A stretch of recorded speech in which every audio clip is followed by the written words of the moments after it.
Halo teman-teman kelontong Ruru. Nah, ini masih bagian dari koleksi Om Yanto. Kita akan bahas Nepenthes spesies itu Nepenthes gymnampora ya. Ini udah pasti nggak asing banget untuk para penggemar nepe di Indonesia, karena si gymnampora ini udah beredar luas dari dulu. Nah, sejarahnya ini juga udah panjang nih si gymnampora ini. Dulu yang nemuin itu namanya Eisenbeck, dia ahli botanis orang Jerman dan udah dari abad ke-18 juga ya dia nemuin ini. Nah, kemudian dideskripsikan oleh Renward. Nah, kalau dari sejarah ini juga cukup rumit nih, karena si Gymnampora ini punya banyak sinonim. Jadi kalau di Jawa dia namanya Gymnamphora. Nah, di Jawa pun dia juga luas banget, dari Jawa Barat sampai ke Jawa Timur ada populasinya si Gymnampora ini. Nah, di Sumatera juga. Nah, di Sumatera itu ada dua sinonim ya untuk taksonnya mereka, yaitu ada Nepenthes pectinata sama Nepenthes scipioides.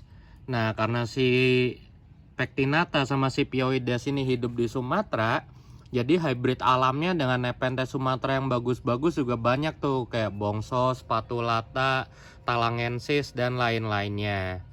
Nah, si Gymnam ini kita sebutnya secara overall Gymnampora aja ya. Karena menurut para ahli, jadi sebenarnya para autor-autor jurnal itu juga punya persaingan untuk popularitas ya. Cuman kalau untuk para researcher yang tujuannya konservasi, mereka sepakat untuk mengelompokkan satu sinonim aja. Jadi sebutnya Gymnampora. Karena para autor tersebut dirasa masih kurang berhasil mendeskripsikan bedanya Scipioides sama Gymnampora. Jadi kalau mereka ngomong perbedaannya ada di kantong, di batang, di bentuk daun, di bulu, itu nggak stabil. Jadi holotype yang mereka bawa itu menunjukkan perbedaannya. Tapi kalau kita ke habitatnya Pecti atau Scipioides, itu banyak varian lain yang mirip atau sama dengan Gymnampora. Jadi para ahli sepakat kalau daripada kita ngejar perbedaannya, kita sepakat aja untuk ngejar persamaannya. Karena dari segi persamaan trio itu relatif lebih sama dibanding kita cari bedanya. Nah, karakternya kira-kira gimana sih? Karena penyebarannya sangat luas, di Sumatera aja ada banyak, di Jawa juga dari barat ke timur. Dan juga dari segi ketinggian si Gymnampora ini bandel banget. Dari ketinggian relatif rendah 400 meter sampai ultra highland bisa sampai 2500-2800 meter. Nah, dari situlah sebenarnya Gymnampora ini termasuk nepe yang bandel ya. Cuman mungkin susah dipiara di lowland itu karena kondisinya banyak yang cabutan. Dan ada untungnya juga karena si Gymnampora ini relatif status ekonominya rendah, kurang dipandang oleh orang-orang atau hobiis. Jadi relatif walaupun sering di poaching tapi nggak terlalu hot items ya. Jadi kayak populasinya itu masih aman lah, banyak. Justru banyakan dia tergusur itu rata-rata sama pembangunan. Nah, kelontong Ruru pribadi pernah naik ke habitat Gymnam yang di Jawa Barat. Memang sesuai deskripsi, dia mostly tumbuh di serasah atau di tanah ya. Tanahnya pun yang berasal dari lapukan daun yang udah aus. Kemudian juga di situ karena dekat dengan pedesaan, populasi manusia juga udah kena poaching parah. Nah, jadi dari semua habitat yang bisa kita jangkau itu udah nggak ada Gymnamnya. Paling sisa yang kecil-kecil seedling. Tapi untuk yang mature udah upper itu banyak kan ada di tepi-tepi jurang yang susah banget dijangkau ya. Jadi untuk menjangkaunya aja tuh butuh hati-hati banget lah. Ya itulah keamanannya dia. Nah, karakter paling unik dari Gymnam ini sesuai dengan namanya, Gymnampora. Nah, Gymnam itu artinya telanjang atau terekspos ya. Mungkin dulu teman-teman mikir ada hubungan apa nih nepe ini dengan olahraga gimnasium. Tapi enggak, itu dari Gymnamnya itu artinya terekspos. Itu karena ground rosetnya ini. Jadi para peneliti pada saat melihat dia di hutan rata-rata ngelihatnya cuman kantong-kantongnya doang gini, mirip dengan ampul ya ngebentuk roset. Nah, karena terekspos inilah namanya Gymnam. Terus poranya itu dari amporos, itu artinya kantong. Jadi kantong yang terekspos itulah Gymnampora. Nah, Terus keunikannya dia selain bentuk ground rosette juga bisa bentuk aerial rosette.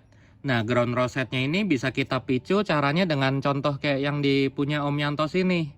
Jadi kalau batangnya udah jalan-jalan, kena kelembapan tanah yang tinggi atau kependem di lumut atau tanaman, dia biasanya otomatis keluar rosetnya. Kemudian di batang yang udah tua juga masih bisa keluar aerial rosette. Nah, kemudian kalau di habitat juga kalau yang cenderung gelap, itu ada gimnam yang sampai 40 meter panjangnya ngeliuk kemana-mana sama kayak ampul. Tapi juga ada beberapa yang masih pendek-pendek, cuman hitungan semeter 2 meter. Kemudian juga kecakapannya gimnam, dia bentuknya agak-agak mirip dengan talangensis ya. Bahkan di kantong internya itu relatif mirip dengan Nepenthes spatulata juga atau singalana. Jadi para peneliti di masa dulu itu juga sering salah bawa holotype.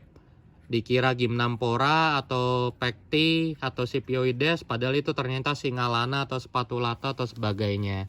Dan karena dia penyebarannya sangat luas, jadi dia juga banyak hybrid alamnya dengan nepe Sumatera yang aneh-aneh. Nah, kemudian juga yang jadi misteri, dia penyebarannya itu relatif luas banget. Tapi kalau kita piara di lowland itu relatif rewel. Kalau dari pengalaman kelontong ruru bawa gimnam ke lowland outdoor itu hidup pas musim hujan. Tapi kalau pas musim kemarau, wah itu udah PR banget, empot-empotan banget biasanya. Jadi kalau pas musim kemarau kelontong ruru pindahin ke ke indoor pakai AC atau enggak diselip-selipin di antara sela-sela tanaman yang lembab sama teduh banget. Kemudian juga dia udah pasti sukanya media yang cenderung basah kayak gini ya. Di habitat juga itu banyak kan di serasah yang basah terus. Kemudian juga temannya kelontong ruru, beberapa kolektor juga punya gymnampora yang variegata. Nah, terus juga konon katanya dari senior-senior saya, kalau gymnampora yang dari dataran rendah banget, sekitar 300-400 meter tuh biasanya kuat dibawa ke lowland. Tapi tentunya harus dengan treatment khusus ya, kayak udah dirawat dengan stabil dulu, kemudian juga kelembapannya tinggi. Kemudian katanya yang dari Gunung Merapi di Jawa Tengah dekat Jogja itu juga kuat di lowland. Tapi nggak sekuat Gracilis sampul ya kita geletakin hidup, tetap butuh perawatan khusus.